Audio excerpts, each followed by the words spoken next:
All right, so episode 5. Cinco. Cinco. Thanks for joining, Mark. Episode 5, Code for Chaos here, live from my basement. Mark's already come in, made fun of our microphones. He's made fun of our table. He asked if we were actually using this couch. All the things, but we are iterating on this thing. We're making it better. The sound is getting better. Mark is good at giving me shit. We've known each other forever. Thanks for joining us, Mark. Second grade. Second grade. We've known each other since 1982. Fort Leavenworth, Kansas. We're dating ourselves. Fort Leavenworth, Kansas, baby. Yeah, and Mark's got a picture of us from them. We're going to drop that in the post-edit production. But you'll be happy to know we're going to continue to video. I got to comment on your soccer game in second grade. Yeah. You had serious pace. Yeah. Serious glasses. Yeah. Pacey fastest kid on the team. Yeah. Who wore the glasses during the field. I was freakishly fast for a young kid. I was freakishly fast for a young kid, and it continued on for a young skinny kid with glasses. Like I was freakishly fast. I had lots of fast twitch muscles. Yep. You know, my grandfather was an All-American basketball player. Yeah. So I had like this weird vibe going on. We did the DNA thing too. Remember? Yeah. Like proved it. I proved it. Facts. Yeah, I proved it. So sorry. Back to business. So I would have forgotten, just for the audience, not bullshitting. Yep. I couldn't find the picture. It's been in my kitchen for 10 years in a frame. But I moved. You moved. That's what the problem 20 minutes looking for it this morning, but we'll put it in there. Yeah. So the move is complete. Yes. Did you get grass in your yard yet? Not yet. All right. I'm going to wait for Andres to come help me. All right. So if everybody's wants to know where Mark lives, just looks for a muddy ass yard in Vienna, and you will find. My neighbors are thrilled. He's got $1 billion house with a muddy ass fucking yard. It's not $1 billion. It's a modest house with a muddy ass yard. All right. So, anyways, Mark is the co-founder of memoryBlue, which everybody knows memoryBlue at this point. I'm shocked at how many people know memoryBlue. Like, I shouldn't be shocked. But you were one of the first people that I saw grinding it out as a startup when I didn't really know much about a startup. I don't know if you know this. Yeah. We were in Vegas at somebody's birthday party or bachelor party or something, and we were staying at the MGM, and we were like, poor enough, we were like sharing rooms and stuff. No money. Yeah. And we went to Luxor. Is that where it was? Yeah. We were not at the MGM. We had no money. We had no money. We'd get up. Although I stayed at the Luxor at Black Hat this year. People thought it was $71 a night. Was it like clean enough? It was fine. You get extra portfolio companies where they stay in. $151 with taxes. That's a really good question. We should talk about that a little bit more because people start to they think this is funny money. They think you're on vacation. Yeah, they think you're on vacation. You're not on vacation. It's a work trip. I stayed in the cheapest room at the Cosmos. Yes. So, I mean, I don't know. That's still okay. Not the Luxor, but we were at the Luxor. All right, Luxor. And you would wake up, we would go out and do the whole Vegas thing, and you would wake up and start working at like 5 a.m., and we were like, what the hell is this guy doing? Just a couple things. That's very nice. I did a little work, but you were grinding back then. We were grinding. Yeah. That was early days, memoryBlue. But you had like a vision. Like, how did you identify a space you wanted to go into? And you were and then you ultimately were the CEO of memoryBlue, right? Or the major partner? Me and another guy, co-CEO that started. You know what's interesting? So you and I, military brats, parents were amazing. Don't want to punk our parents, but when you grow up at the dinner table, you're not talking about being a venture capitalist one day, or being an entrepreneur, starting a tactical professional services company, trying to scale it. Yeah. So you grow up at the dinner table not knowing about that. I mean, the high schools we went to, but the people who probably did the best were like the doctors and the lawyers, no business owners. Right. And maybe some people elevated in the military, but even then those guys were doing great, but they're not like, it's just different. Yeah, it's totally different. So, when you start a business with no money, you need to make sure that literally no one's paying us anything. Yeah. So even on the bachelor party, we had to do a little bit of work. Not a lot of work, but I understand. Yeah. You know what I mean? Look, if you had to do a lot of work, I respected it, and I looked at it and I said, what is this guy doing? And you're totally right. We had great parents. You couldn't have asked for better parents, but I even looked at business people as kind of like scam artists. Right. Because we were like lived in this bubble, and I'm like, oh, everybody that runs a business must be a scammer. And nobody wants to go in sales, which we'll get to. Yeah. Nobody wanted little Charles Thomas grow up and be a tech salesperson. No, absolutely. Right. Or even being an entrepreneur. They were like, there was a path, and you kind of like stuck to that path. Yeah. Maybe you became an orthodontist or whatever, like you said, or whatever. But all right, so how did this evolve? Like, how did you break out of it? Like, people ask me all the time, like, how did you break out of the mold and do something else. You know, it's interesting. I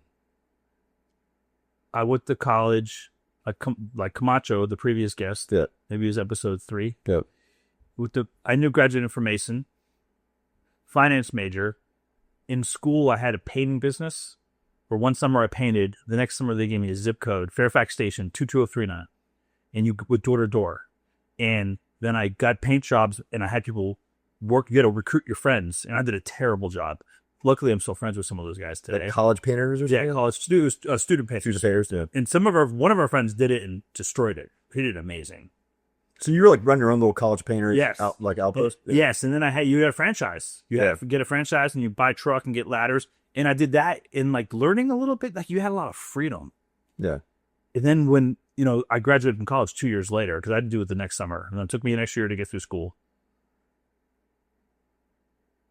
I got in, and my old man was like, "You need to get into software."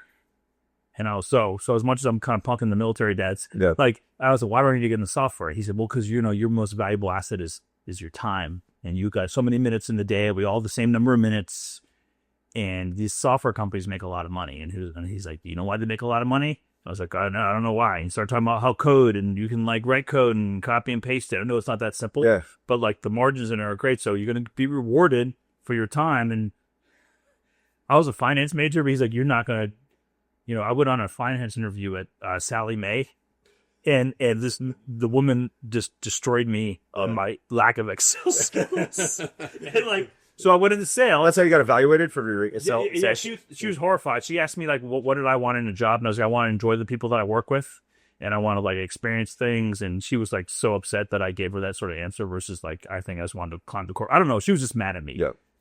My Black-Scholes pricing, I couldn't remember the formula, all those sorts of things. So I went into sales. And sales is probably as entrepreneurial as you can get in business.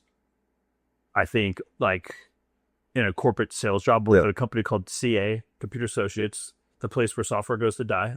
Yeah. Right? Or with the data. Yeah. The Broadsoft bought them. You were working on Tyson's. I was working at Tyson's. Yeah. And I got this guy, Mike Miller. Thank God, Mike. This guy hired me in like a junior sales role, but he exposed me to sales training and Sandler sales methodology, which is one of them. There's like 3 or 4 of them that are good. I like them all, but Sandler, I think, is the best one for tactical components of sales. Yeah. And I was like, man, this sales thing, this is like a real thing. So my dad pointed me in the right direction, and I worked at CA for a couple of years, and then I got recruited. But my son's godfather was like my first real sales manager, and he with the MicroStrategy. Yeah.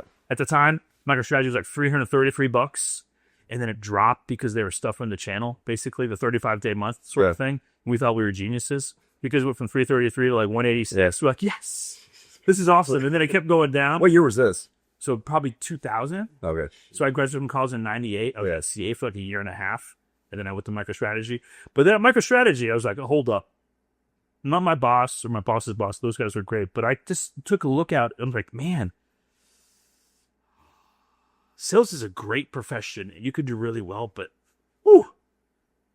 it's an amazing job. It's tough. Yeah. And I kind of saw the future, and I was like, man, I don't think I want to do that. Yeah. But I didn't know what the hell to do. You're like a finance major, like Camacho was, he worked at the World Bank for 13 years and at Bank of America for 3. Yeah. And he had an IT background. I didn't have an IT background. Yeah, he had a really interesting way into Absolutely. He's a unicorn. He still doesn't even think of himself as a sales guy. I know. I watched the episode. That's probably the best one, everybody. Yeah. So long story short, MicroStrategy had hired a company out of New Hampshire to qualify the inbound leads. And I was like shocked because MicroStrategy was walking around like at Tyson's Galleria. Yeah. You ever been there? I know the place. Yeah. Hey, you're all excited about the Galleria. Like if you ever go to the Galleria, audience members. That's where I have to get my wife's presents. Right. Yeah. You go there, I'm like, who are all these people at this place? And what do they do for a living? Yeah. It's like 2:00. It's a very limited group of people. I'm just trying to get a salad. Yeah. Right?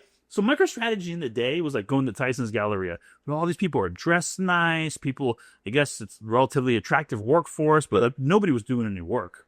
The engineers are doing work. I think Tyson's Galleria these days is mostly like diplomats watch. Yes. Yeah, it might be. Yeah. So I'm going to get in trouble. I'm not trying to punk everybody who worked on MicroStrategy in the early 2000s. But it was like, man, it wasn't as a grinding mentality on the engineering. I know it was on the engineering sites. I had friends and people who worked with them. When the sales, it was not grinding. It was engineering was grinding. Yeah, but everything else was not grinding. Well, no, there were some hardcore sales guys who worked there. Some people who started off at like CAA and didn't work their way. Now it's a Bitcoin hedge fund. Yeah, right. Yeah. But strategy, but you know, the guy's a genius too. Yeah. So, anyways, I was curious because there are all these very intelligent, smart people, but nobody was qualifying the inbound leads. A third party was. And I was like, why is the third party doing this? All these amazing people work there. Because it's kind of looked at as like the work nobody wants to do. Right. Right. And you know, my dad in the military, he was an infantryman. Yep. Right. Like those guys, this trench warfare. Yeah. Right. I mean, I don't know if I'm using the right terminology, but like, so I take great pride in that. My business partner, Chris Corcoran, his dad was a Marine. Those guys know how to grind. Yep. So I was like, this is interesting to me. So MicroStrategy had 3 rounds of layoffs. That happened a lot back then. I made it to the 3rd round. They're like, you can move to the Southeast or you got to go. So I went to a startup, investigated that company in New Hampshire and like 4 or 5 others. And my business partner, who was ahead of me on the sales process, he was working for F5, publicly traded infrastructure software, I guess, play. I don't know the right terminology to describe them, but great company down in Charlotte. And I know he wanted to do something different. And we were talking, and I said, Chris, we could look at this. We could do this. Is all we knew how to do. Like, we could definitely pick up the phone and make calls. Yeah. Because that's what I did at CA, and that's what I did in MicroStrategy. I got promoted in MicroStrategy, but I was still, like, very low in the totem pole. So I was like, dude, we can do this. So in April of 2002 was when we started. Chris was, to his credit, he was living in Charlotte, moved his ass back to DC, and we quit our jobs, and we started the company, and we had common grounds are on it. Just call it something else now. Yeah. Like, holy shit. Would it be amazing if we could have 25 employees one day? When you left operating the business, how many employees did you have? So we started he and I in a basement, and we organically built it to over $70 million run rate. Yeah. That's what over 20 years. It's crazy, right? So in this little tactical piece of it, so we started it, and then we kind of fell into it, but it was just like, corporate America is great. It sounds terrible, but look, tech is great. It can afford you a great profession and lifestyle, but like, you better be ready to work as hard as possible, and then you better be really comfortable with like a lot of things are still out of your control, even in sales. Yeah, right.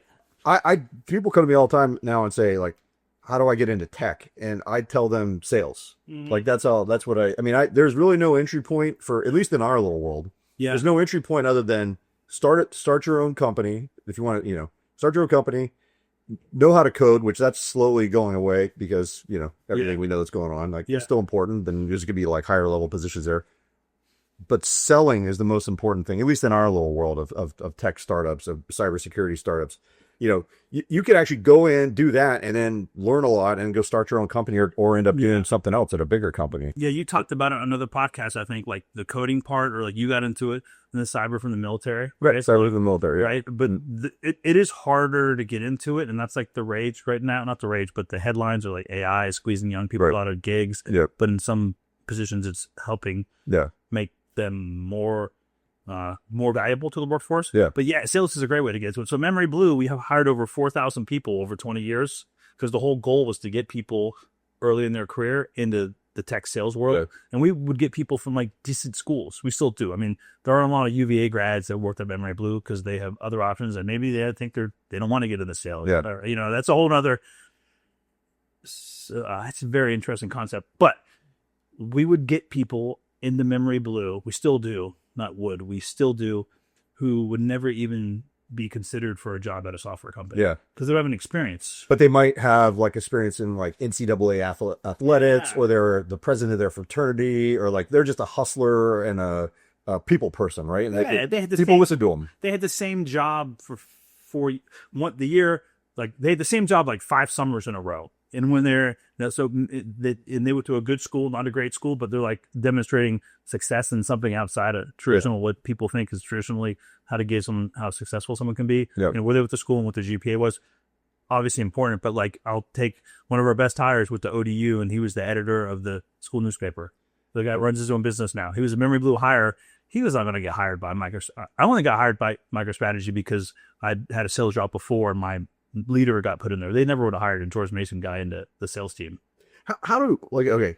So all the time we're constantly hunting for like some unicorn salesperson is going to come in and change the fortunes of one of our companies that are either just getting started or they've made terrible decisions. And I'm sort of leaning towards like working with recruiters to find the best people now. And this is like the wrong way because I had no idea how to evaluate a salesperson. And I don't think most tech startup founders know how to evaluate a salesperson. And, it's what we're talking about before. Are we overpaying? Sometimes we start paying these people like really, really nice salaries and then they don't deliver for 6 months and they almost become like journeymen amongst startups making really good salaries for 6 months to a year. Then they just move on to somewhere else. And if you go back and look at some of these track records, you'll be like, dude, you haven't delivered for 6 years and somehow you're making good money for 6 years doing like pretty much jack shit.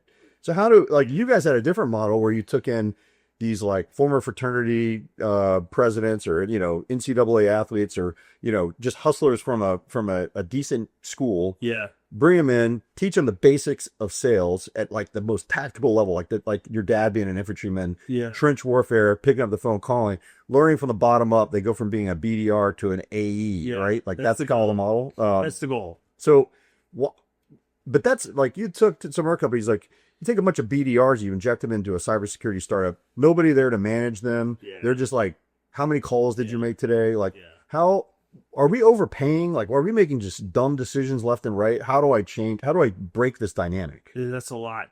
How do I fix this? How do I don't know, man. fix? Help me, help me, Mark. Help me help me help them. It's. There are a lot of, the first point, right? It's a tough gig.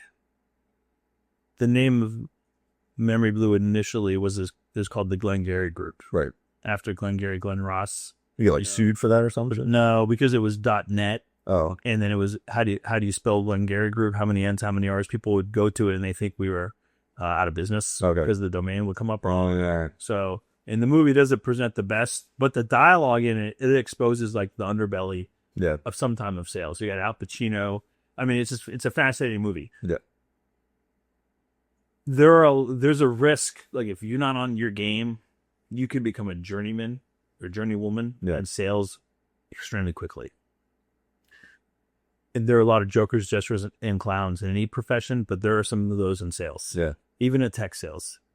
And there are people who are amazing at it. There are people who think they're amazing. Like I remember meeting all the old school, not all of them, but some of them, all the old school EMC reps and the Oracle reps who were selling databases and storage when nobody had a database or storage. And they thought they were God's gifts because they played hockey and they were, I'm going to get in a lot of trouble for some of this, but like, because they worked at EMC and they play hockey and they're like, they would go to the next tech company and like they would do so hot. Right. So you're like a quarterback for Steve Spurrier in the 90s, right? Right. You're a system guy. You're a product in the environment. Yep. And the wrong salespeople will march around and demand these ridiculously high base salaries and I need to be covered on these deals that I was going to close because I'm leaving. And I mean, that's not wrong, but I've seen. I see that a lot. You see this more than way more. You got to cover for the stuff that I'm leaving, that I'm about to close, and it's a tough gig though. Like I'm not trying to hate on salespeople. It is hard. Is it hard to call? Is it bad to categorize people as hunters versus farmers? Not at all. Like you have, and Camacho talked about it too, and he's not a classically developed salesperson in the sense that he has been doing this his whole career, but he says you got to just find the people who do the work. Yeah, and that's really it. I think you just have to make sure you have to check them out. You have to backdoor reference the hell out of them. Right. And then you have to, I met with a VC once and I was telling him about one of my favorite clients and he like took me down this path where he's like, well, is he really that successful because of what he does? Or is he just happen to be in the right place at the right time? I'm like, well, is it that part of it? But then he gets you thinking, like, then you start looking at some sales professionals and like, maybe they were just at a hot company at the right time. Yeah. Cause it's easy to sell something that's hot, right? Like that's what, to your point. Easier. Yeah. But there are some salespeople who walk on water and, you've got the CFO trying to cut their commission check because they made too much money last year. I'm like, dude, this person is 1 in 100 sales professional. Yeah. You want to like You want them, they're going to walk. You want to demotivate them or like, have them walk. They're incredibly like money driven. And like, if you want to save the company $100,000 when this person will leave because they have people calling them all day, all night, trying to get them to leave. Like, you have to pay them. I mean, as we say, I get hyped up over this just thinking about it. It's like sales is, and this is overhyped, but sales is literally everything in startup cybersecurity tech right now. Mm-hmm. It's like there's a little bit of a dip in cybersecurity buying right now. It's always been everything, but it really is everything. I am not even really a VC. I'm basically an extension of the sales team. Like I'm early top of funnel opportunities, helping get more conversations going. I mean, you could bang out code all day long and you may not even have the best product, but it comes down to how you position it and how many people you have out there selling it and whether they, and if they can close. Like that's the other thing I've learned over time is you've got a lot of like good salespeople that get to that final stage and it's ADD or it's something where they can't do the paperwork process at the very end to close it, or just asking for the sale at the final second. You and Camacho were talking about this. I don't have as much experience in that, but the never ending proof of concept, right? We don't have the money yet, but we'll get it, right? I mean, that is less familiar to me, but I mean, you guys hit on this too. The front end of the cycle, the go to market, what everyone's calling go to market now. This is what it is. Like how you get it going. So, but there are people who are better at closing down work. Sometimes there are people who are really good at getting the work going and bringing a sales cycle along. Maybe that's when you got to get the executives involved. I think a lot of times, not that I've been in that position as an enterprise sales rep, I think a lot of times people don't like having the uncomfortable conversation. Yeah. It might be the only thing on their forecast that they think has any chance of closing, and they're scared to death they're going to lose it. Because if they lose it, they're going to lose their job. So they're going to string it out. And I think a lot of times you got to have the hard conversations, and you'd be surprised too. This is just from me talking to reps, not me carrying a bag. They don't get high enough. Right, or they get blocked. Yeah, they don't talk to the person's boss's boss for whatever reason, and a lot of times the reason is that person's gonna be like, "What are you guys doing? You're wasting your time. We got these other 3 things going on. Like, put a bullet in this, right, and move on." And the sales guys they got to get higher sometimes. What does a BDR do all day? I mean, okay, so like at memoryBlue, said every sales leader ever. At memoryBlue.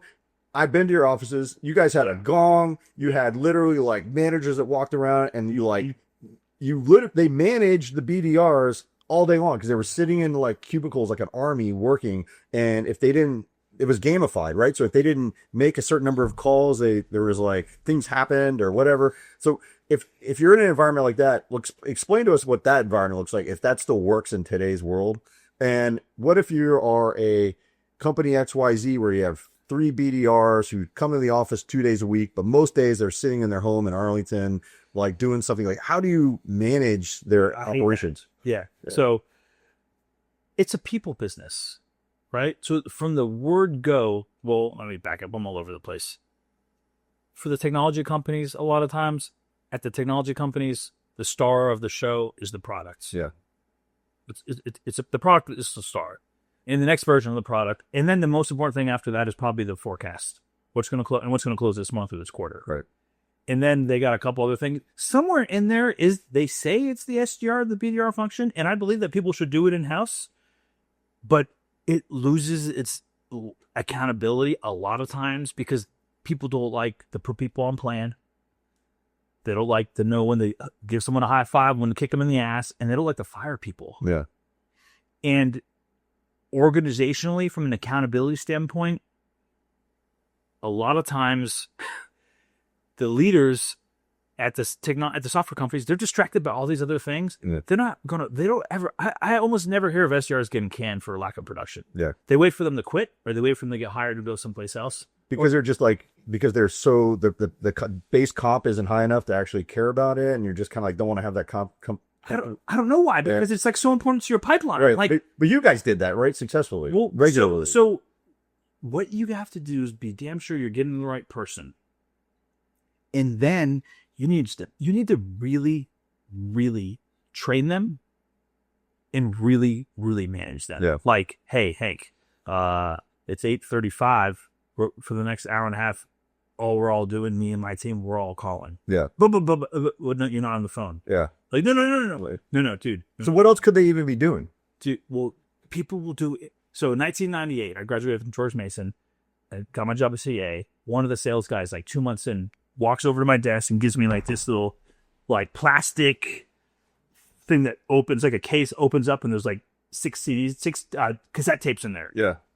And it was Cold Calling is Dead. 1998. 1998, yeah. That show dragged on like no LinkedIn. Yeah. There's no social media, right? There's if I wanted to go prospect Fair Lake Circle, I would drive my car over there and go door to door looking to sell network IT software, IT management software.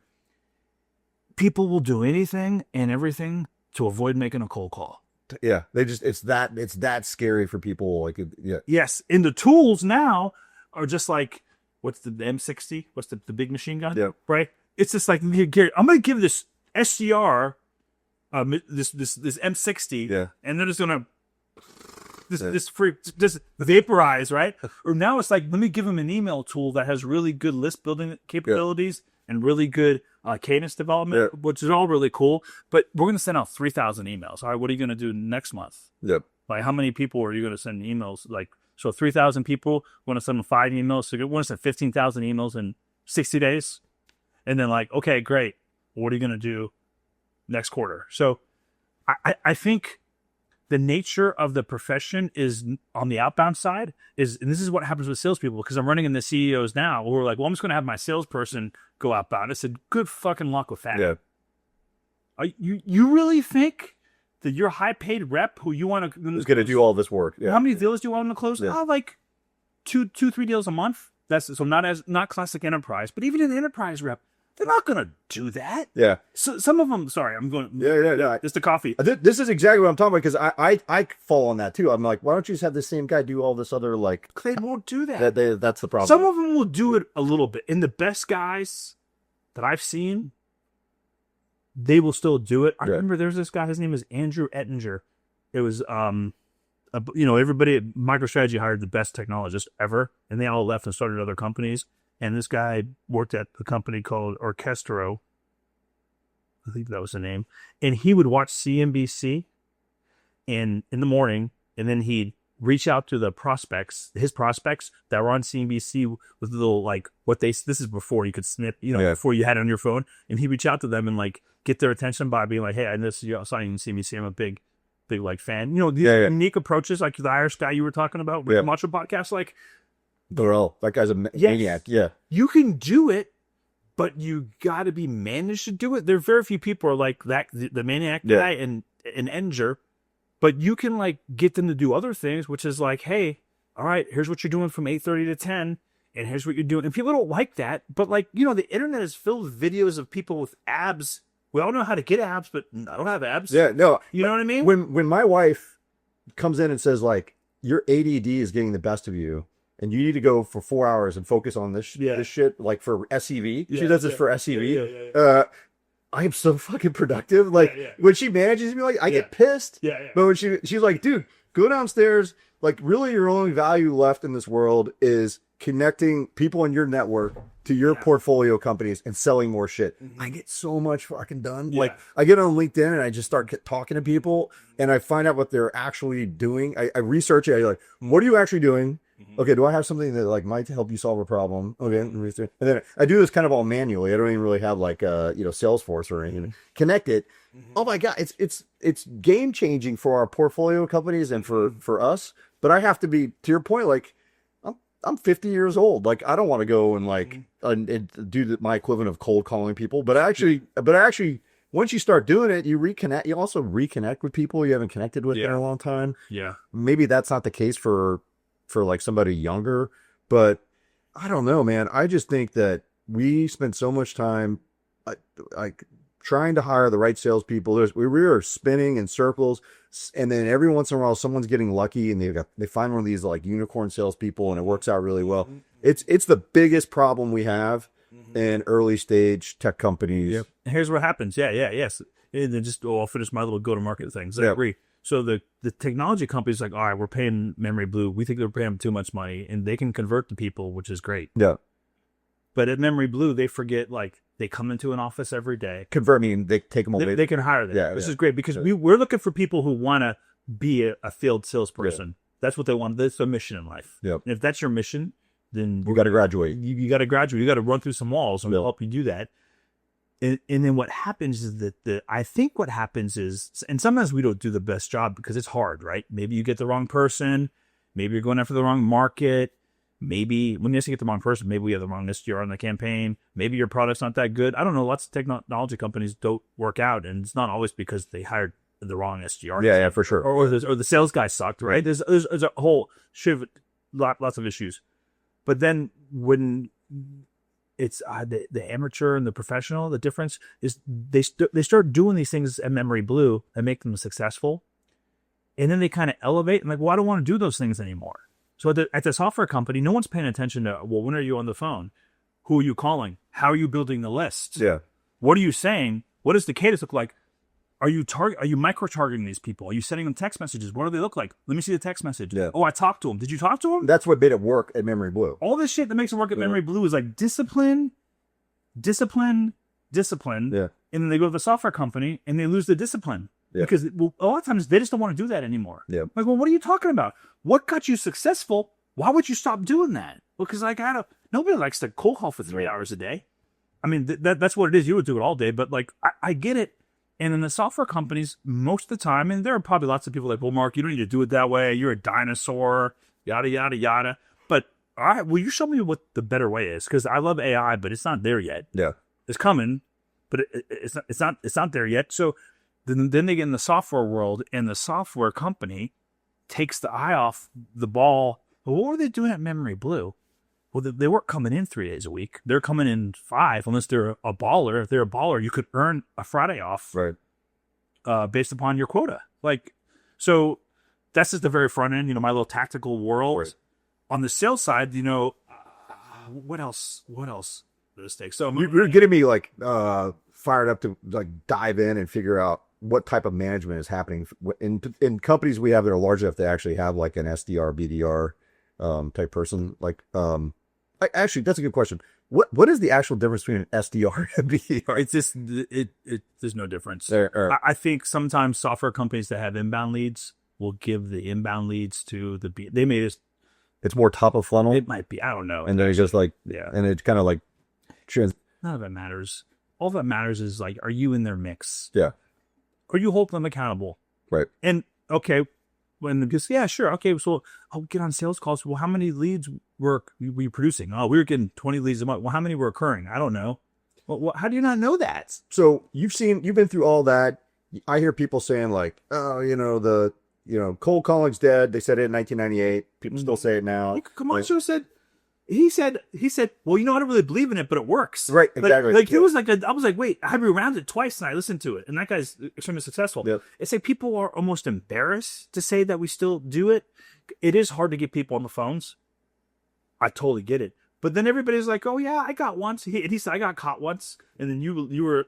There's this process. I get caught still. Yeah, you're supposed to call sometimes 7 minutes before the hour and 7 minutes after the hour, and you're like, that's a thing. Yeah, that's it. I didn't realize that was a thing. Like the social engineering part of it. And if somebody does the right research, where they actually, if somebody were to call me like a Darrell, like I described, were to call me and say like, hey, look, I know you're a VC. I know you don't live in this tactical day to day. And they said, but occasionally you're looking for rock star salespeople in a portfolio, or you need a, blah, blah, blah. You need you want somebody to manage your BDR for you because you're concerned that your CEO founders don't actually manage the process. Like, I'm your guy for that. Like, if somebody called me and said that, I'd say, okay, let's talk for 15 minutes about this. I'm like, let's figure this out, because I think about it all the time, but most people don't do the intelligence preparation of the environment to figure out what they need to say to me. This is just specifically. I agree. Yeah. Because there's a lot of pressure, and this is like for anyone in SDR world that might be listening, or sales listen to this,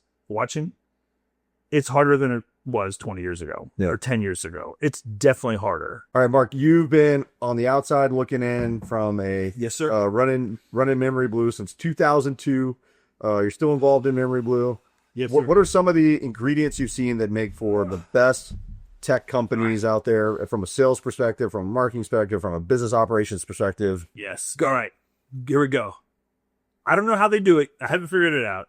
But CEOs who get marketing and sales on the same page, particularly those who get marketing to sign up to the number, meaning marketing leaders get paid on revenue attainment. It's rare, and you see comp plans for senior marketing leaders much more than I do, but I just ask around. It's rare that you see marketing tied to revenue like sales, and I think that is to the detriment of sales, because I believe marketers will tell me, some will try to tell me this is only part of it, but I think the ultimate role of marketing is to support the sales function. Yeah, I agree with you. And especially early stage companies. Yes. If you're lucky enough to have a marketing person. Yeah, even then, if you look at it, have one. I mean, because the good marketing people are, and when I was at Black Hat, I was at a booth of a startup, and I was talking to the marketing leader, and like the marketing leader was his hitchman. Yeah. Like his right-hand man. And they had been with the same company on 3 exits. And he was talking to me about the fight he was getting in with, he and the sales leader were getting in a fight with the 2 founders because they were doing proof of concepts to the enterprise. Yeah. And the product wasn't scaling at all. And the clients were like, the prospects, not clients, they were like, WTF. And he was scared to death that in the enterprise space, the words would get out, their product can't scale. Yeah. So he and the revenue guy are trying to go to the founders and say, can we just do these POCs in the mid-market because their environments aren't as complex? Yeah. And we can get it to work and then work our way up. And I asked him why he cared so much. And he was like, well, because I'm getting paid on revenue too. I was like, whoa. Yeah. And that was like an example of, and you can tell now, we've been doing this long enough that you get in the marketing leaders that are really revenue oriented. Right. You're like, oh, that's my type of marketer. Yeah. So I think, but that's the CEO's job. I'm dealing with one right now that is like, yeah, well, I'm on PTO next week, and then every time I want to meet with them to talk about something, they're not focused on like the sales guy is. The sales guy's always available. He's like, yes, do you have time to talk? Oh, I can talk right now. And the marketing guy's like, I'm on PTO next week. What about in like 3 weeks? And like, why is this one guy so like aggressive and this other guy's so back here? Also, you'll see marketing monthly at board meetings sometimes with 100% hitting all of its, targets, and then sales is struggling. And then when you're in an organization or investor in an organization where you see, how can marketing constantly be at 100% and sales at like 10 or 20, and you're constantly firing salespeople? Like, there's a massive disconnect there between those two. It's probably how marketing is getting paid. Yeah. Yeah. They're getting paid. They built this marketing funnel and they got this spreadsheet, and it's like, this many are going to turn into this, and this is going to turn into this. All right, that's all cute in your spreadsheet or whatever the marketer is. They're not qualifying it the right way. But like, nothing that matters. What matters is it comes out the other end. Yeah. Yeah. You could be like, okay, they'll be like, well, the sales qualified lead made it to the sales department, and they had their first meeting. But that first meeting, to your point, doesn't mean anything if it doesn't come out the other end as an actual sale. Yeah. Like, so you could game the system that way, and it's crap. I get it. And marketing will be like, well, that's out of our control. Yeah. This is what in the SDR world, it's like, well, like, I don't want to. That's great and can pay me on the meeting if it closes, but I don't control the deal once it goes to the salesperson. Like, this salesperson, they have a drinking problem. Are we living in an environment where people don't want to ask the hard questions and like drive these things, and they just let it linger? Like you were saying earlier about they don't want to fire an SDR or whatever because they're not hitting their numbers. Or, I mean, is it a nature of our society where you don't want to have these hard conversations, so you just let these things linger? I'm probably the wrong guy to ask on that. Well, what is your? I think, look, and I don't want to be gallivanting around about firing people, but the reason I bring that up in the SDR world is like, it's a type of job where there's some people who they don't want to do the job and they don't know how to opt out, and you have to give them a path to leave, or they're so young in life in career that they've never been fired from anything. Yeah. And this is the hardest thing they've ever done. And maybe sometimes you let someone go, and at a young, early age in their career, they'll like figure it out. Okay, maybe this is it for me, or maybe, you know what? I need to figure shit out. Right. But a lot of times it's sending a message, there's accountability. Yeah. And like, we're not going to survive. memoryBlue is not going to go from 2 guys in a basement. I'm back in a basement. 2 guys in a basement to over 700 people if you don't have some degree of accountability. Yeah. And I think it's hard. And now it depends on the labor market. And we'll go back to this. Like, we were talking earlier. You asked me, hey, what are examples of CEOs who have figured out the sales and marketing alignment? From my little perspective, my corner of the world, sure lots of people disagree. It's recruiting. I would argue that the most important thing a CEO does is recruit. Yeah. Right? Yeah, you're right. Yeah. And that One of them. It's even harder to kind of to measure that, at least up front. I mean, obviously you can measure it like a year in if something nobody's producing, the person's not producing, you can measure. How did you memoryBlue is such an odd company for the DC metro area, I feel like. Do you feel like that way? Like it wasn't really a natural fit for for DC. How did you make it work? You mean like how it's not the Valley? It's not. Well, it's like sales. You don't think about DC and BDRs. It's great for that because you get a lot of these young people who, you get a lot of the people who kind of grew up like military related. Okay, all right, yeah, right. People used to like all these Fairfax County, Loudoun County, Arlington County, or Montgomery County kids are soft. yeah. Well, everybody says young people are soft, Right. Right, but you get a lot of people work hard in the DMV. So it's like they're not technical, but they're hard worker, grinders. So it was good for that. Yeah. Yeah, like people were playing sports. Yeah. Maybe people are in the theater. That's just competitive in dance. It's more competitive than sports is. So that they grew up in like highly functioning families where they kind of like the dads were an infantryman or whatever. And most all of our families have some degree of dysfunction. Yeah. Right. That's what you learn when you get older. Yeah. Like there's no such thing as a family that doesn't have some level of dysfunction. Right. I just think like you got people in the DMV who work hard and people see that, and that's part of the culture of the area. That makes a lot of sense. I've always just thought that like you don't think DMV don't naturally think like tech sales. Well, it's not like the Silicon Valley. Yeah. But like you know what? Like this is my thing. One of the myths. I'm stuttering because I don't know if I talk about this. A lot of my clients like, oh yeah, I work East Coast hours, and then I'll fly out to California, and I'll be driving on the highway or driving to the office, and I'm like, well, if you're working an East Coast hour, like it's 5:30, right? So that's 8:30. Like there are people on the roads, but not enough. It's not rush hour. Yeah.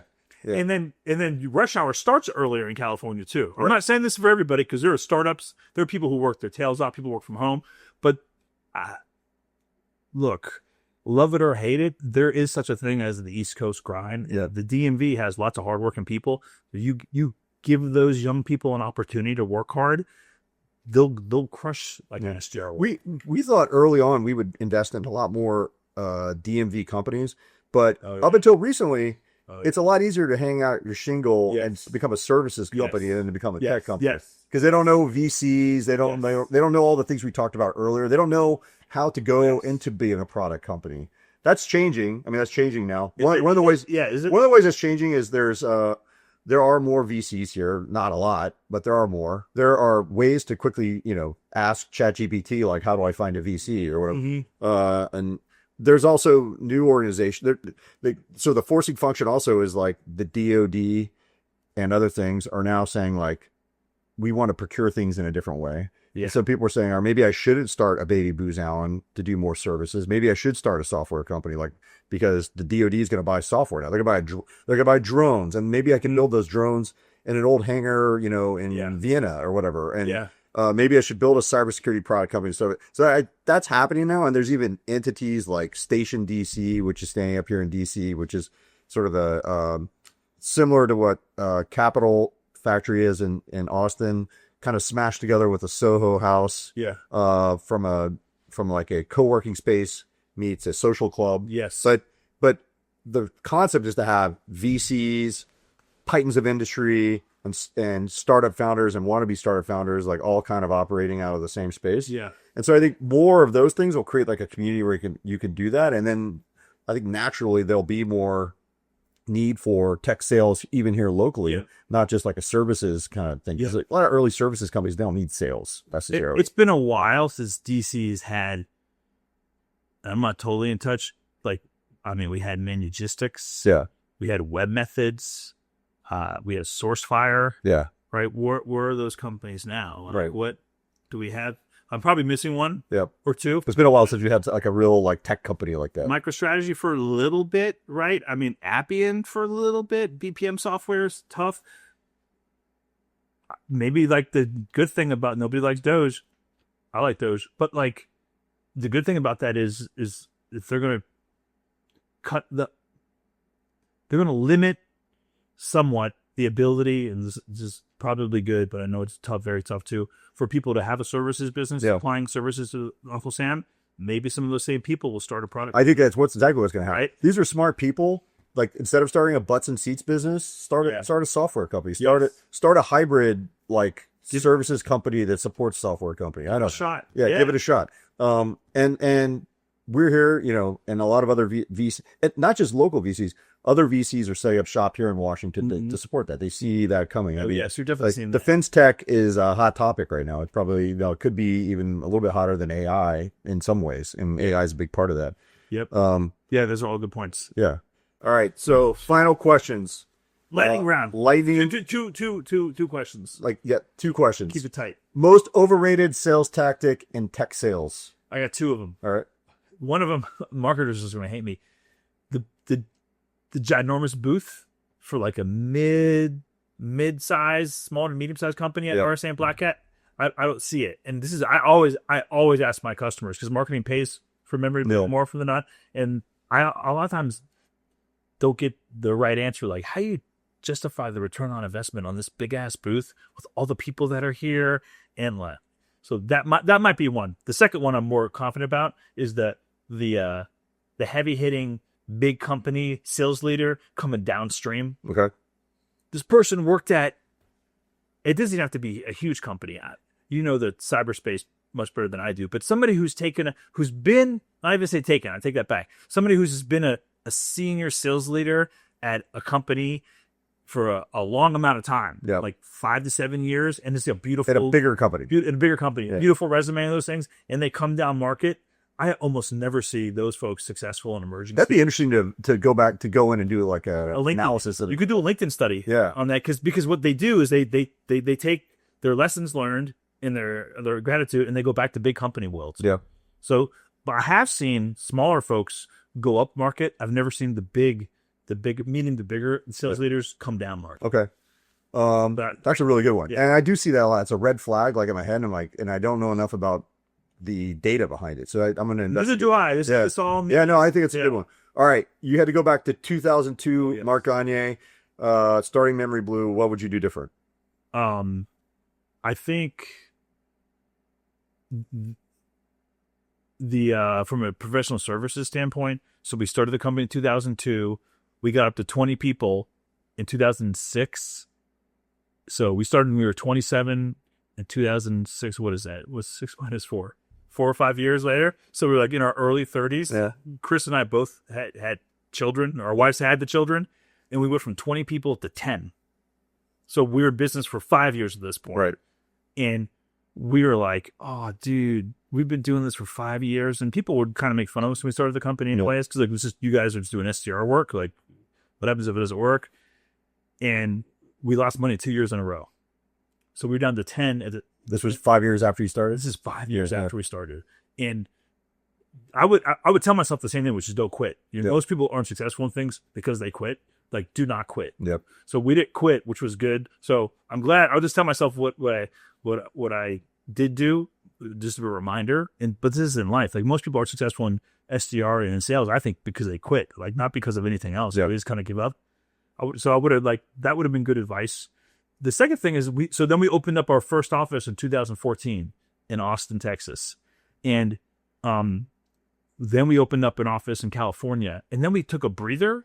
And I think we took the breather. My business partner may argue with me, is I was obsessed, or at least me personally, not obsessed. I was like, I wanted to make the culture in Austin just like the Virginia office. Yes. And the California office, just like the California office. Meaning every person who opened an office at memoryBlue, they all started as SDRs. Yep. And what I didn't realize is, dude, it's not going to be just like your office. They're like your children. You wanted California to be like DC? I wanted California I wanted them to be more like Virginia. Yeah. And they were more like Austin and more like California. Man. They were different for all sorts of reasons. Yeah. And better in some ways. Different leaders. People who move to Austin are different than people who move to DC or stay in DC. Yeah. People who go to California, very right? Different, yeah. And it took me a while to figure that, and I felt like we would have had more offices or a bigger public sector group. We started our public sector business kind of late. I mean, I don't know, maybe 15 years in. If I had just been comfortable with like, dude, you just got to let it You got to let things go. It's not going to be just like in your likeness. Right. And I think we would have been larger. That's great. That's great feedback. That's the same. Like you can't force a culture on something. Right. You have to like you like provide an azimuth like for them to go in, but then I kind of like create a culture I don't around know it. what that means. Yeah. You know, direction. Direction, got it. Yeah, Good. like a Good. I learned something today. compass. This is why I come on this podcast. Compass rose and I'm atlas. going to take that SAT again. Well, Mark, thanks for joining us today on the Coded for Chaos podcast, episode 5. And soon we'll have like a much better studio since Mark came in. I don't have any problem with it. Making fun of the mics, making fun of the couch, making fun of the basement. No, I like it. But soon we'll keep it real, but we'll also upgrade it a little bit. We'll have to have you back on again. All right. All right. Thank you for having me. Thank you. And all the support over the years. Yeah, absolutely. Thank you. Dude. Big memoryBlue supporter. Oh yeah, big memoryBlue supporter. All these years. Yeah. Thank you, man.